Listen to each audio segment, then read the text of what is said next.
Hello, everyone. I've been offline for a few days. It's a funny time, isn't it, with this virus around? But I'm going to continue as the director of Common Knowledge Trust to discuss this phenomenal topic about you and childbirth and what you're faced with when you get pregnant, when you're thinking forward to your birth. And we all know, I mean, even for the women that I've worked with who have had 20 children, 20 births is really infrequent in our life.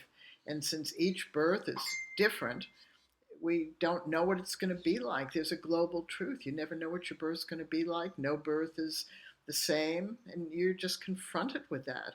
And so we're trying to make sense out of something that we can't order. We understand that. It's challenging. And there have been voices in the childbirth conversation since I got involved in the early 1970s.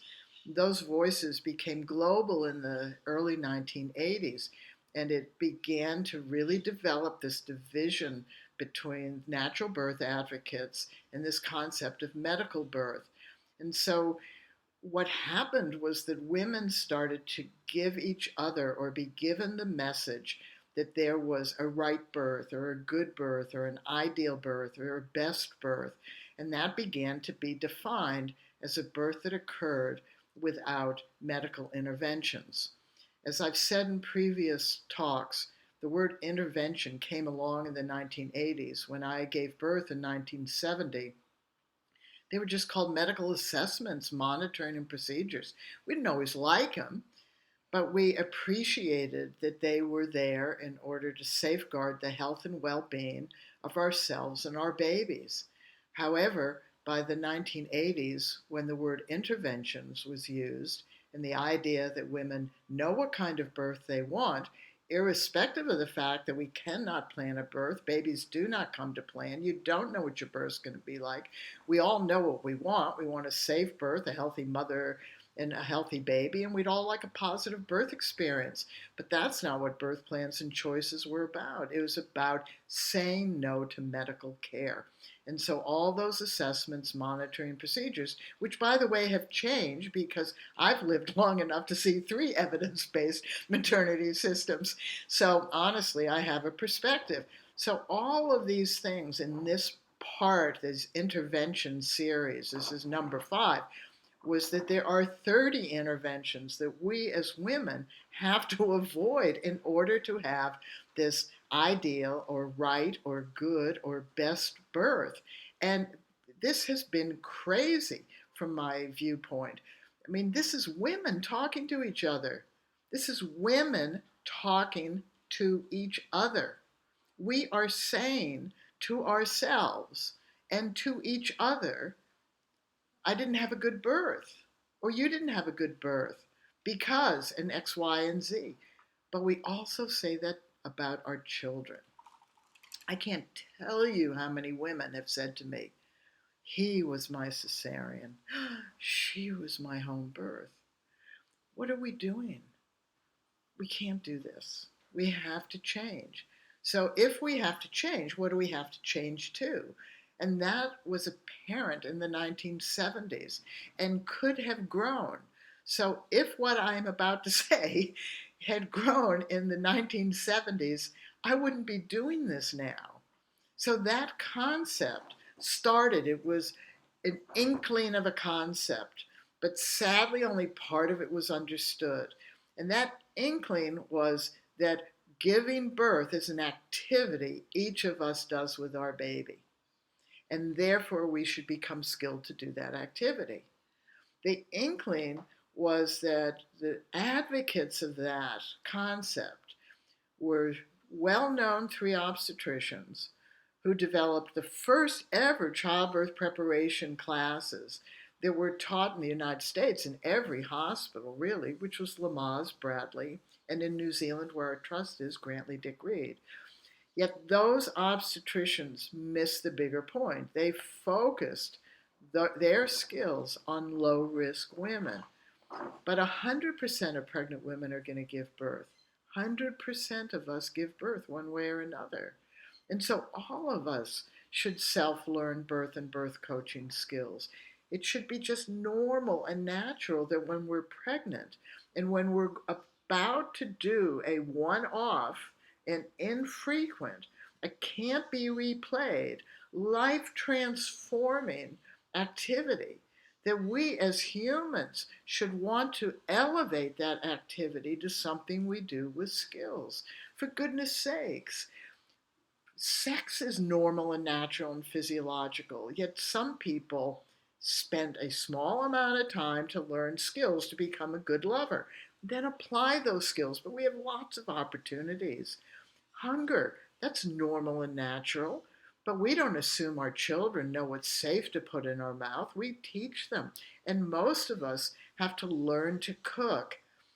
And we have lots of opportunities. We don't have lots of opportunities to do the activity of birthing our baby. So as humans, common sense would say we should elevate it to a skilled activity.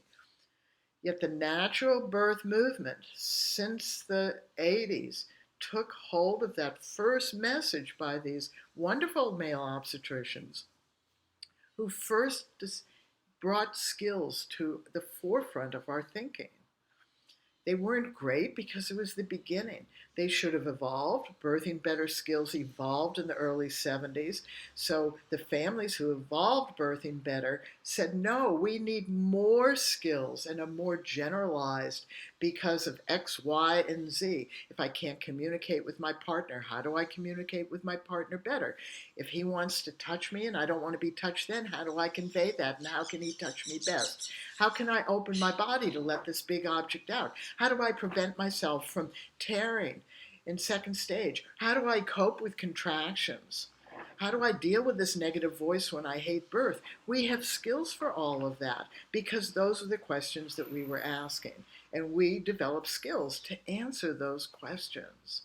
So this is the final part of this particular series within a series, which is these last 6 interventions. So we want you to understand that the new concept that you need to grow, because I can't be a solo voice. Our YouTube channel gets very few people watching these videos. Facebook, very few people. But if you're listening, pass this on. There is a concept about pregnancy and childbirth that includes everybody, embraces all of us, so that all of us can have an empowered birth. And that concept is simple. It's just normal and natural when you're pregnant to self-learn some skills and then use those skills to work through the activity of birthing your baby. It's that simple. It's an idea that giving birth is an activity. We know it's an activity. Each of us who've done it know it's an activity. Even if we're driving to the hospital, being prepped, and lying there numbed from our boobs down, having a cesarean. It's an activity. And we can use breathing, relaxation, teamwork skills, communication skills. We can have enjoyed preparing our body for birth because that brings us closer to our baby, closer to our partner, more involved and invested. Sure, if you want to spend heaps of time figuring out the pros and cons of whether you should be induced or not induced, go for it. If you want to spend hours writing a birth plan, go for it. That's fine. However, at the bottom line, on that day, your choices may unfold. You may have lacked choices. Your choices might change. You might not like anything. You might not care about anything. Or everybody might do terrible things to you while you are doing the activity of birthing your baby. So what would birthing better families like to say to you? There are, thankfully now, a number of skills-based methods. Hypnobirthing, hypnobabies, calm birth, birthing within. Those are definitely more focused on this ideal birth, this natural birth. Birthing better families were you, were me. We focused on our births, all of our births, because it's our baby's birth. We wanted to be skilled to birth our baby. Our husbands or others were coming into the births with us. We wanted them to be skilled so that they could help us. What did they were going to help us with? That's the question, isn't it? So there are two real elements around childbirth. Skills, even the Lamaze and the Bradley, the fact that so many of us use those skills even though we weren't low risk. But the focus was on to achieve three narrow goals: natural birth, pain-free labor without medical care. And they missed what it actually achieved because multiple millions, get that, multiple millions of my generation of mothers and fathers used Lamaze and Bradley, and we coped better. We didn't suffer. And the suffering in childbirth had nothing to do with risks. It had to do with the fact that we lacked skills to cope with the natural and normal occurring pain of labor contractions. We were overwhelmed. We were blown out. This is why people are using pain relief now, because they lack skills to cope with the natural occurring pain of labor contractions. So we have to see that skills can achieve that. We can cope better. We can manage better. We can deal with and handle and work through and stay on top of and feel more in control, particularly when we have a skilled other, that father of our child, or the sister, or the mother, or a friend, or a staff person who we teach to help us. We can cope better, and we can hate it. We can be terrified of it. I mean, how many of us have kids? Raise your hand. I do. Did I spend some time as a parent just wanting to throttle them? Do I do that? No. I recognize that I have negative thoughts about my partner or my best friend or my kids, and I use skills even though I have those negative thoughts. Childbirth just condensed into this. So when we are told, when women tell each other, don't be afraid of birth, bullshit. Be scared all you want. Just have skills to cope and work through it. The reason that you have fear is it's growing as a gift, and you need to go back to the number 2 episode in the intervention on our playlist in YouTube and understand how you grow that gift, because once your child is born, that child can't say anything to you. So if you've grown that gift of fear, you're going to become observant and be able to see whether you have a need to get help or whether there's a problem or not. It's good to be observant. Fear teaches us to be observant. That's what triggers our observation. And hating something? Oh, for goodness sakes, there are lots of things we hate. We can work every single day and hate every single moment. The idea that we have to love our work and money will follow, that's just bullshit. I mean, honestly, I've spent 50 years of my life and 20 years online. Money hasn't followed our charitable trust. Everything goes back to our trust so that we can serve the purpose of the families who develop this concept, that it's normal and natural in pregnancy to self-learn skills and then use those skills to birth our baby. So we can reduce suffering by buckets and buckets. Do you want me to give you a number? Oh, 99.99%. And it's not from using skills perfectly. So let me give you a story. There's a family, they self-learned the birthing better skills. We came out with a VHS, a cassette, and a book in 1990, but in 2000. But people have always corresponded, and this is the story the woman told us. She was a woman in her late 30s having her first baby, and she wanted an epidural as soon as the pain. She wanted to have a natural birth, but she wanted an epidural. And she didn't really want to learn very many of the skills, but she was willing to learn the breathing because she knew that she had to breathe. So she and her husband sort of put some time into learning the breathing skills, our adaptable, sustainable, and adjustable skills, and even the directed breathing. And so that's all she really learned. She didn't learn the body skills. She didn't prepare the inside of her birth canal. They didn't really learn the teamwork or the communication skills or the touch skills or any of those skills. She just focused on the breathing. Fine. She focused on something. And she came back and she told me the story. She said, well, labor sort of started, and like most women, the contractions weren't particularly painful. And they lasted for a little bit of time, and then they became more painful. For most women, that's the order of business. And then they became more painful. That's the order of business as well. She hadn't read the resource on how to do the 5 phases of each contraction so that you can separate each phase and apply skills to each of them. But that's okay. She recognized the skills were becoming more painful. So she began to use her breathing skills when they became really painful. So the first thing she did at that first beginning part of a contraction was she would use the skill that when you breathe in, you expand inside your pelvis. And she said, I could feel that. And then with each exhale, she softened inside her pelvis, which you can feel now. It's very subtle, but you can feel yourself soften.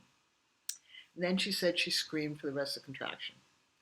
Then she said, I had space in between, and that next painful contraction came. And so that first breath at the beginning of each contraction, I used a skill. I would breathe in my nose, I would expand inside my pelvis, I could feel it. And when I exhale, whether it was my nose or out my mouth, I could soften inside my pelvis, I could feel it. And then I screamed the rest of contractions. So let's look at that story.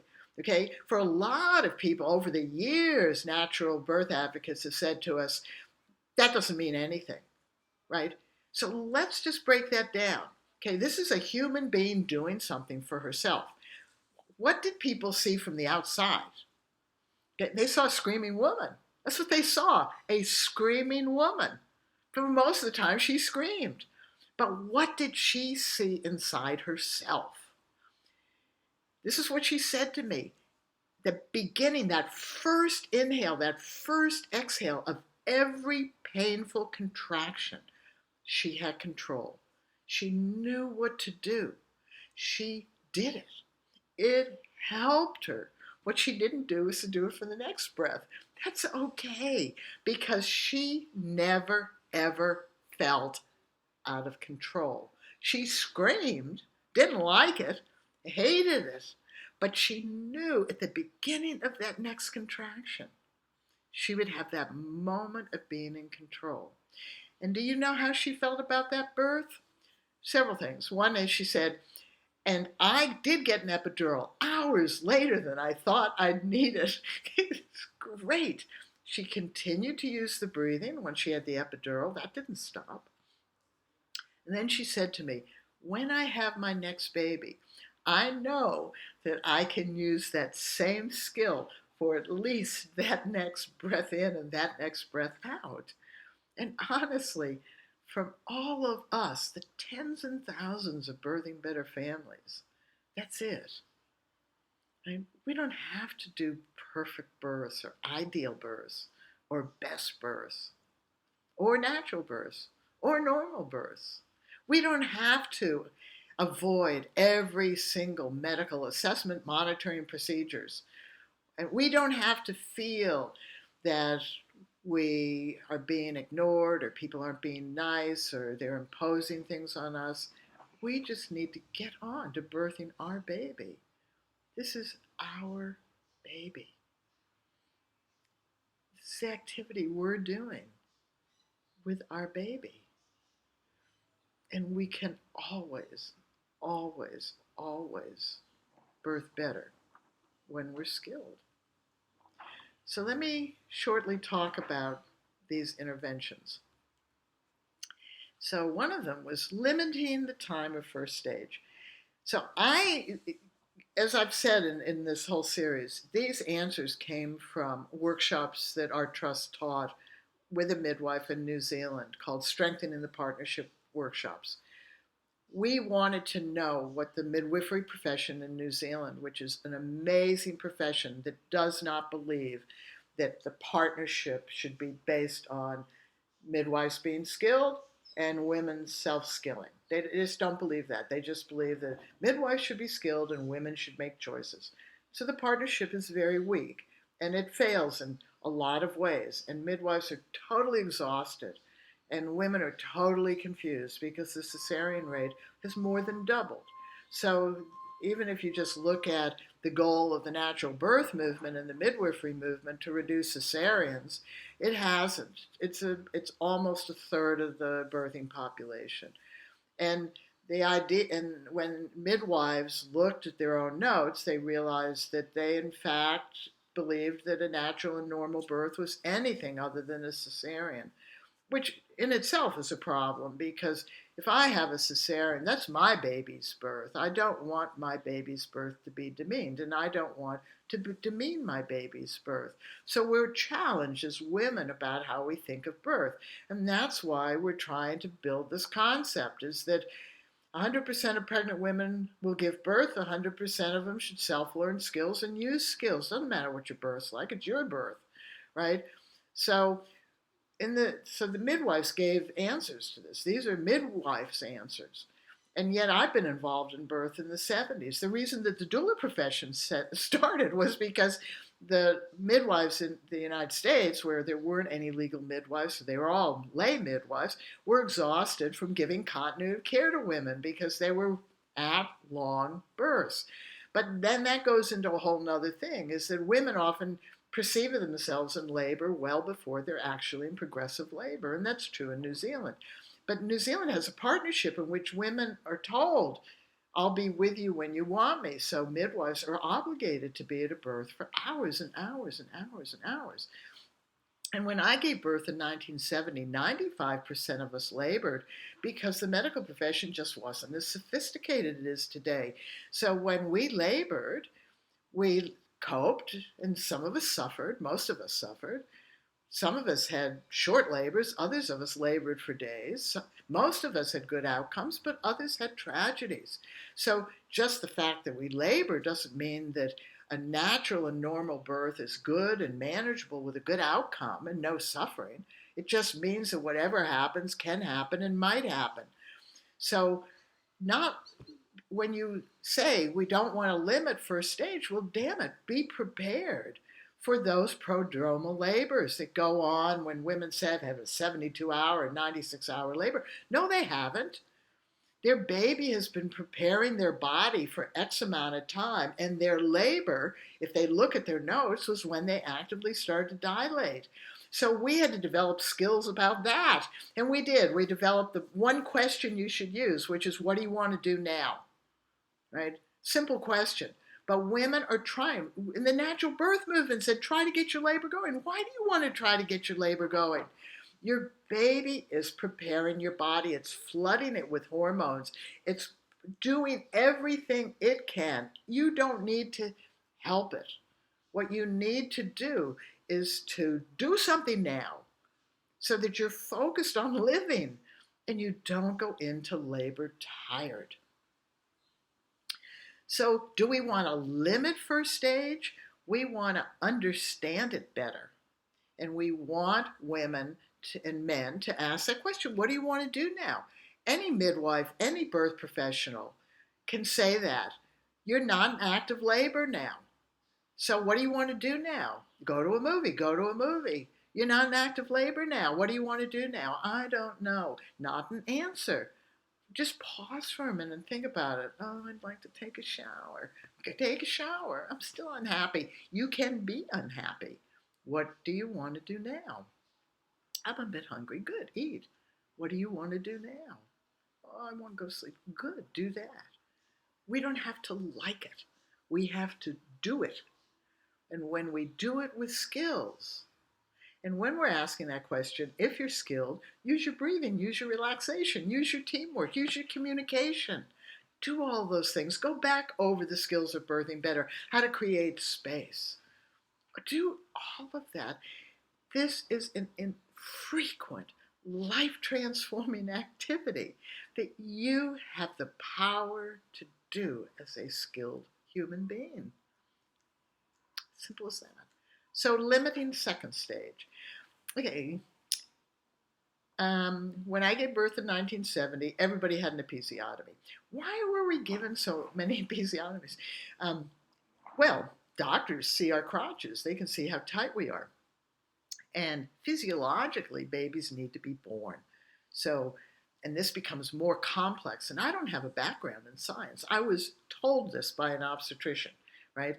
That the fetal hemoglobin that a baby has, where there's 2 oxygen molecules to every red blood cell when they're in utero, changes during second stage. It reduces down to adult hemoglobin, 1 oxygen molecule to 1 blood cell, which means that the baby is building up more carbon dioxide in its system, and it is craving to breathe in, and so it needs to be born. That's the risk for breech births, isn't it? That the head gets trapped and the baby's head doesn't deliver and the baby can't breathe. So why do we want to delay second stage? That makes no sense. That makes no sense. It doesn't even make common sense. In fact, it's anti-productive. What should we be dealing with? Our body. Our body is what's preventing our baby from coming out of our vagina. So we need to learn how to do the internal work. Birthing Better has that. You have to prepare all of the soft tissue inside your vagina, deep inside. Your tailbone comes down to the back of your vagina. There are muscles on each side that run to your sit bone. Those muscles around each side of the rectum, the outlet of the vagina, all of that needs to be softened. And how much time does that take? 5 minutes a day for 8 weeks. Are you willing to do that? We were, because we wanted to open up. We didn't want to be damaged like so many women before us were. We didn't want to pee every time we coughed or laughed or ran because this big object stretched us and damaged our pelvic floor. Which, by the way, do not do Kegel or pelvic floor exercises from 24 weeks. You don't want to be strong down there. You want your birth hormones to soften you.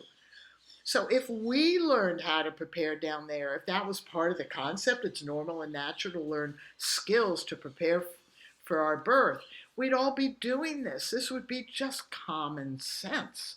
And then our second stages wouldn't be delayed because this big object would just open this soft tissue. And it's obvious when you're on the other end of a woman that it's happening. And it's obvious to the woman because she can feel that baby move down effectively. Tugging on the cord for the placenta delivery. You know, take away medical care. Just take away medical care. The greatest risk to women around the world where there is no medical care is postpartum bleeding. Not the birth, it's after the birth. So women in traditional communities don't pay attention to their baby after the birth. They just leave their baby over there. And they wait until the placenta delivers, and they wait until they know inside themselves they're not going to bleed. They don't always know how to deal with bleeding any more than we do. But when you're dealing with a medical profession, everybody's concern is we do not want to lose a mother. Because in any society, mothers are the infrequent people. The babies we can replace. That sounds crude to you. Everybody goes, the loss of my baby. Before birth control, we had another and another and another and another. And before immunizations and antibiotics, we lost 20 to 30% of our children before the age of 5. And without antibiotics, we lost mothers. So we need to be realistic about it. Do we believe that tugging on the cord for the placenta delivery, you just get nervous people at the end of it, right? We've had people tell women after the birth, lie on your back, in which the uterus fills up with blood because there's no downward pressure of the uterus to contract. And then the placenta comes out and there's a gush of blood and everybody gets frightened, right? When we're thinking of things, we have to think of who we are as birthing women and who the mothers and fathers and sisters and aunties and everybody who are working as birth professionals. They're human beings. They could be related to us. They don't want us to be scared. So they have skills trying to prevent that problem. Gosh, isn't this exhausting, right? Okay, so can't necessarily stop that. Okay, it may happen or they may not happen, right? Not trusting the mother's instincts. I just want to tell you, we women, we don't like the pain of childbirth, and we try to get into positions that reduce that pain. And when we reduce that pain, we are hindering the ability of our baby to come down through and out our body. And I'll give you an example. Um, Living in New Zealand during as this midwifery model developed, everybody was talking about pain relief. That was an intervention. Women using pain relief shouldn't use pain relief. And so we need to find a natural pain relief, right? So what they came up with was women should get into the hands and knees position. It backs off the labor, and it does for most women because it's not a gravity position. Only your thighs and your upper arms are, other than that, you're lying on your tummy, and the baby can come back out of the pelvis, which it's used by people who believe that that helps babies rotate their position. It's so complicated, isn't it? Right? But let's just go back. When a woman is having a progressive labor, what is happening?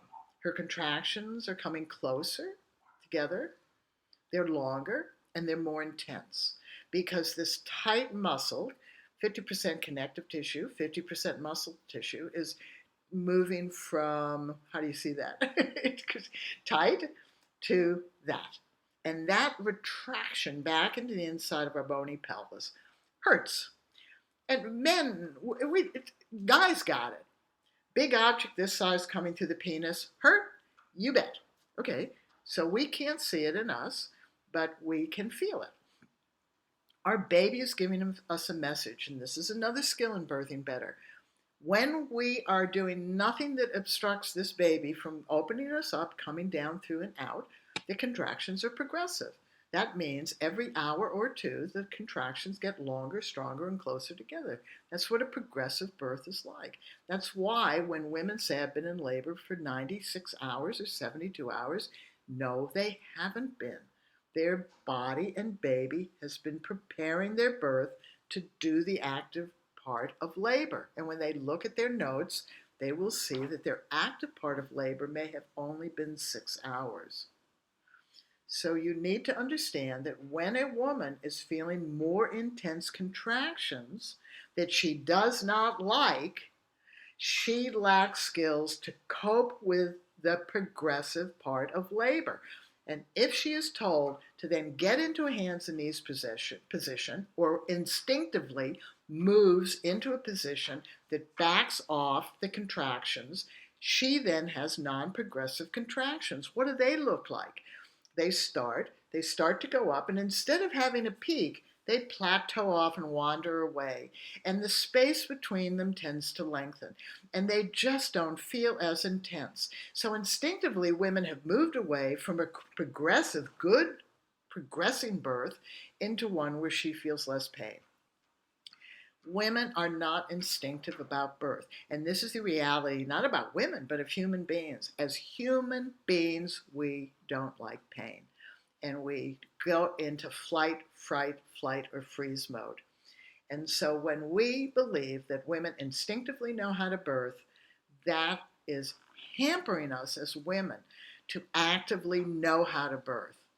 Instincts are instantaneously, oops, that's an instinct. To keep that up for 12 hours, no, that's not what's happening. When you look at YouTube videos of women who are coping with birth, they will tell you afterwards, I focused on my breathing, I focused on relaxation, I focused on staying open. That's not instinct. They may not be able to pass on those skills, but they're using skills. Birthing better knows how to pass those skills on because we as mothers and fathers developed them. So you need to understand that it's not that we want us not to be instinctual, because if we feel something's the matter, we need to tell people. We don't want to rely on instincts to birth. We want to use our conscious skills and adapt and adjust them so they're sustainable throughout this process. And we want to have prepared our body beforehand to make it easier for this big object to come down through and out. And that's what guys got. That's why all the body skills in birthing better come from men. because they see birth from the outside. They don't want women to suffer, right? And let's for a moment talk about risks. Lots of people have risks. Lot of risks, lot of risk. Not an infinite, but lots of risk. If you have asthma, you could be at risk. Okay, nothing to do necessarily. So take 1,000 women in a room, all childbearing age, none of them pregnant. Many of them have risks, and many of them will use care, health care, modern medicine.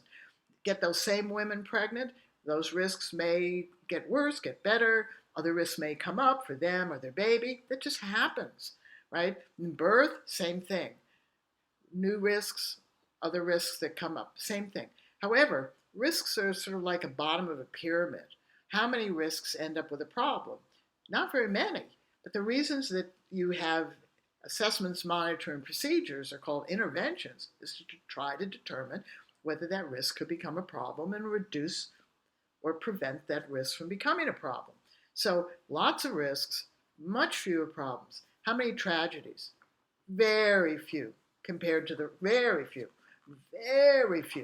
Same way, you are more likely to die in a car accident than give birth. As simple as that. But the risk is getting in a car. And how many problems occur from all the billions of people driving billions of hours. So big risk, getting in a car, fewer problems, some tragedies. Birth is similar. 100% of pregnant women around the world are going to give birth. Lots of risks. If you're living in a modern society, some of those risks are reduced. If you're living in another society, you may be in war. You may be in poverty. You may be abused. You may not have access to modern medical care. Lots of risks. Fewer problems, much, much fewer tragedies. Instincts? Yeah, no. We need to grow a skilled birthing population. Okay, the next one is not having the ability to birth in water. I grew up in a cold climate. Not a reality. And I have been in a lot of water births, and I've seen a lot of water births really delayed. So now, if a woman wants to be in water, that's fine. It has benefits, it has disadvantages, whatever. But to say that women cannot have a good birth, or to say that not being in water is an intervention that's imposed on people, that begins to be mean-spirited between women to one another. And to be being delivered by the concept of a philosophy behind care providers as midwives is just, honestly, I get beside myself at how we are hampering ourselves from having empowered births. Honestly. Pain relief. That's the end of this talk, really. Birth can hurt. I hated my labors, just hated them. I labor very effectively. My contractions come very close together. They last for a long time. They are overwhelming. I used Lamaze in my first birth. Didn't work really, really well. I was induced. I was told by the Lamaze teacher, well, Lamaze doesn't work when you're induced. To which I thought to myself, well, that's screwy. If you can't have skills for all births, that's screwy. And when I started to work with families and we developed these skills, we developed skills for all births. These are our babies' births. We want skills for our births. We want them to work for our birth, right? And why do we use pain relief? Because we lack skills, right? So we're not coping, we're not managing, we're not dealing with it, we're not handling, we're not staying on top of the natural occurring pain, and we're not feeling in control. It takes a lot of work to feel into control when it really hurts. And particularly when you're having a progressive labor, because you can feel it's progressing and you feel, oh my God, it's never going to end, right? So the belief that women should not use pain relief is on top of a belief by natural birth advocates and midwives that women don't need skills, right? Honestly, I mean, I don't know how to explain this to you guys. We can change the whole course of our society's conversation around childbirth if we simply pass on this concept. It's just normal and natural when you're pregnant to self learn some skills and use those skills to work through your baby's birth journey, no matter where you birth, no matter who is present, no matter your circumstances or your beliefs, your choices or your lack of choices or your change of choices, or what happens to or around you. You get this one infrequent, can't be replayed, life transforming, dynamic activity that when you use skills, you feel empowered, even if it's fucked. So please remember, please pass this on. We can do this. We need to do it together. So I'm going to continue on with this You and Childbirth series. Maybe somebody will watch this. Subscribe to our channel. Pass this on to other people. Remember the concept. Say it with me. When you're pregnant, it's normal and natural to self-learn skills and use those skills when we birth our baby, no matter what. That's not hard to say. Rolls right off the tongue. So after many, many, many, many years of saying this, 50 years, and having the natural birth movement, the midwifery movement go, nah, we will not back this concept. COVID came along. And I decided I'm going to be public because I'm the director of a charitable trust called Common Knowledge. We named it that because 100% of pregnant women are going to give birth one way or another. And it just should be normal and natural when we're pregnant to self-learn skills and then use those skills to work through the activity of birthing our baby. You get it now. So I'll end. See you later. Bye-bye.